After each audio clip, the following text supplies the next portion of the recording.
Here are 5 great tips from various makers we met at Open Sauce 2026. Yeah, if I were getting started in moire patterns as an art project or a tech project, start with small experiments. It's something that you can play around with and you intuitively understand as you play with it, more so than jumping straight into the math of overlapping fields. I think if I were to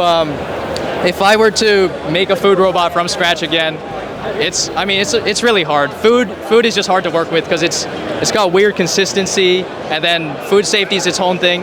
I would say start by not worrying about food safety for now. Just see if you can get to move something properly, and then if you like it after that, then you can start looking into food safe materials like stainless steel, or we have Delrin acetol here. That's actually NSF certified, but again, our augers right now are 3D printed. That's not food safe.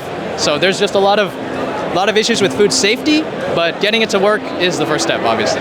Okay, so my best advice for someone getting into making custom wings would be to fold your feathers.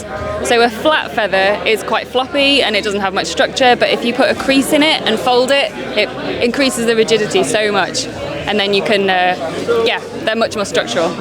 Yeah, so fold your feathers. Alright, so if I was getting started with a music project right now, I'm actually working on a synthesizer, and I'm using a programming language called Plug Data to code it. And it's a drag and drop visual programming language, but it lets you do synthesis. And then I'm using a microcontroller called a Daisy Seed, and that one has digital audio converters to put out your audio signals. And so you can use that and learn to use Plug Data. There's some great YouTube playlists that go over how to use it. And it's super fun. You learn sound synthesis and you learn how to make that work with your inputs and outputs and everything. So super fun, really beginner-friendly projects for hobbyists. So this is the Captivator made by Steamboat Ed. And the idea is you have socket head screws. You try and screw them in. You have to hold them, and when you try and do that, they fall out. The Captivator, you put it in, snug it down, and now you've got a really secure screw hold.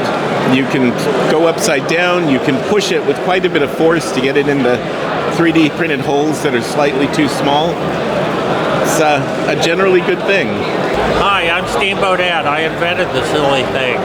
And it will be available in the printer store so you can download it, hopefully in a couple of weeks. For more tips like these, check out the full episode of Maker Update each week on the DigiKey YouTube channel.